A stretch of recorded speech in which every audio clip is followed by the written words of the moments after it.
Strategies, what we're going to look at is another simple technique. So previously we've covered the simple punch, the simple rising block, and this time we're going to have a look at the move that comes from the outside across the body. In some styles that's going to be called uchi-uki, in some styles sotouke, and in some places they'll just call it uri-uki, uri being the arm, and chudan-uki I suppose because we're covering the chudan area. So what we're looking at here is how we would use that. Now, if Sean here is stepping in with a mid-level punch and I'm doing this, then what we've got to see is that our range is such that in a lot of ways I haven't got to do anything at all. If you'd like to go back and do that again for me please, Sean. Now you can only just touch me, you can't really do me terrible damage when we're working at this kind of range. And it's even more silly if I've got to step in to reach it.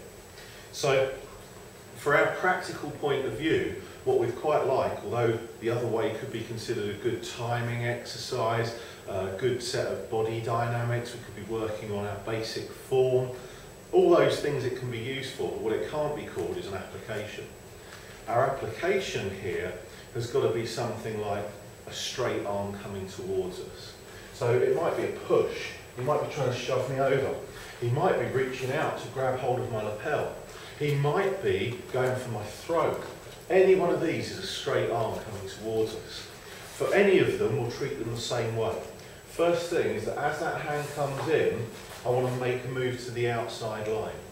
Now from this position, I'm going to make the reaching hand, the hikite of the sotouke, and as that pulls back, that's going to unbalance it. The other hand that comes out here and drives across, then makes its connection just behind the elbow. And as that comes in, it twists. And as it twists, you get this kind of reaction in the body. For those who follow the points, we'd call that a triple warmer 11 strike. For those who don't, we're bashing just behind the elbow. So as that straight shot comes towards me, we're going to come into here like this and take it and bring him down. Now, pulling back to here, the more rotation I put on that, the more exposure the elbow gets, the worse he gets whiplash. So in training, what we'll often do is have the push come in, and first off just work on getting to the outside, and then work down into the technique to see how very, very little it takes to cause the effect. So holding on here, touching here, and the smallest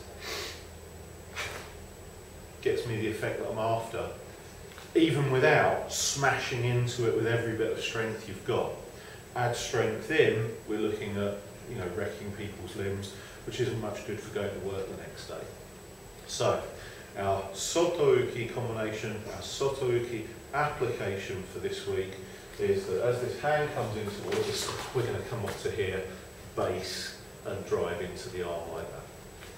Of course, there's plenty of other targets that it could go for, there's plenty of other places on the body we might try and make it reach. There's plenty of other ways of moving in to use it differently. Just on this occasion, we're using it in that manner so that everyone's got something that this does where this hand's working, this hand's working, and we're not talking about blocking.